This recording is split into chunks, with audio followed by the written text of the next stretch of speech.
Mohegan Sun tonight and tomorrow. And we're linked up at ChazandAJinthemorning.com.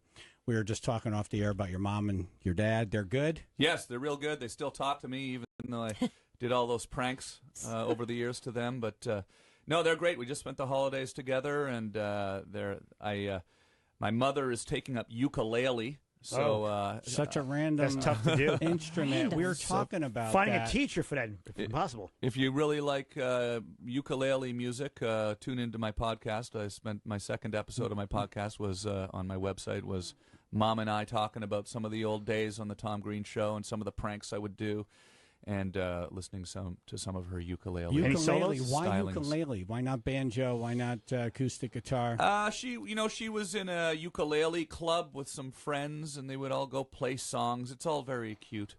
Plus, it's easy to carry too. No roadies. Yeah, right. It's small. I mean, I got to think that they don't cost that much money. There's not a lot of wood involved. You break when you buy another one. Yeah. Only 4 strings, so it's a little easier, I think, to learn. Right. To you play. have fat fingers and play it great. Yeah.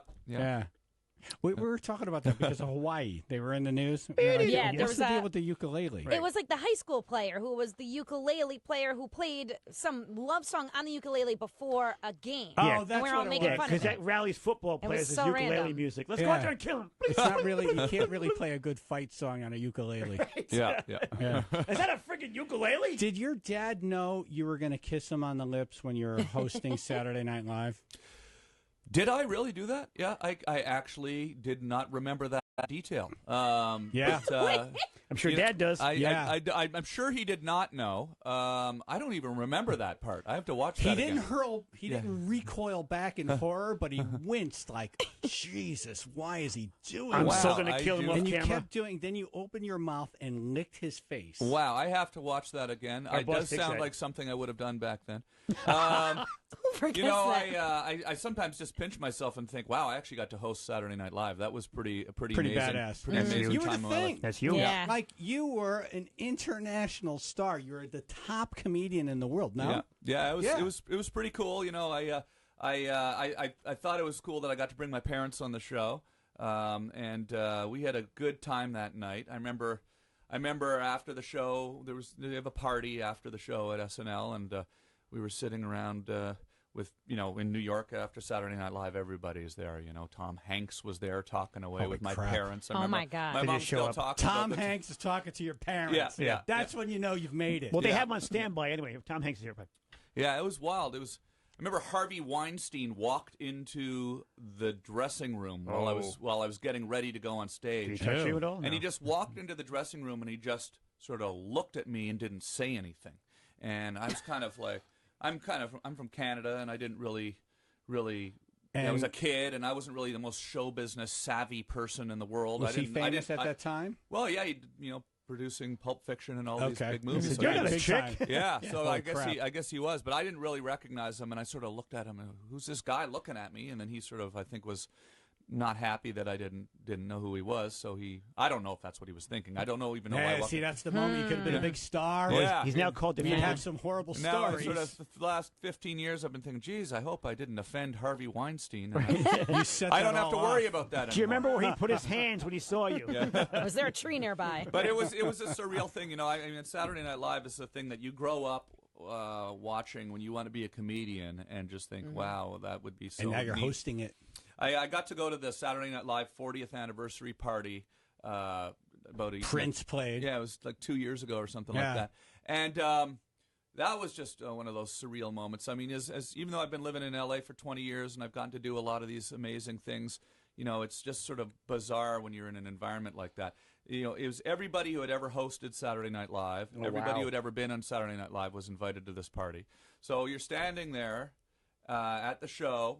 Right when the show wrapped, everyone walked down onto the stage. I remember standing there 1 foot away from, there's Paul McCartney and Keith Richards having a conversation. Wow. There's God. Jack Nicholson and, Bill Murray and Jim Carrey and every single, Taylor Swift and every single person from media and comedy and show business all in one room. And it was surreal. It was kind of like everybody was weirded out by it, I think. I think even people that I think should be kind of used to this kind of stuff. We're just sort of standing around with their phones taking pictures. This is the Right. most Selfie, take a celebrity photo. I've ever seen in a room. Can I take a photo, please? Now, Yeah. if a bomb dropped on that room, there'd be a lot of room at the top. Right. Yeah, There'd be yeah, a lot you of, know? a lot of openings. Like my neighbor would be a movie star now. There'd be that much room at the top. Yeah, That's how many celebrities were in the room. We'd have a chance. Yeah, Now, it was you also worked with Donald Trump on Celebrity Apprentice. I did. I know the president. of the United States. I know the president. The president knows me. Anyone who knows me should probably not be president.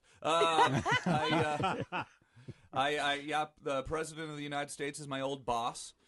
He fired me because I went out drinking with Dennis Rodman on the night I was the project manager. Oh, with the Oh, worm. that's awesome. That's a great story, though. yeah. And Yeah. You Dennis got Rodman fired knows, by the president of the United States And because you Dennis- were out drinking with Dennis Rodman. and Dennis Rodman knows Kim Jong-un, so it's Yeah. kind of like a triangle here. Uh-huh. Oh yeah, oh yeah. It's interesting. I'd be lying if I didn't say that it's been great for my I've got a great comedy routine out of it. It's a good bit. I don't like to dive too deeply into politics in my stand-up show. People are because- trying to get away from that. Yeah. Yeah, and at the end of the day, unless you're known for that. A couple Yeah. of And quick you're not hits. really known for that. Yeah. Yeah. Plus, I'm Canadian. I mean, this is your problem. Right. Yeah, I like Go that. back across the border. That's and a do good it. philosophy. Yeah. No, but I do. there had to be behind the scenes stuff that was funny, right? Oh yeah, it was definitely. In hindsight, now that he's the president, it's even more interesting. I mean, at the time, it was just sort of one of these goofy reality shows. Some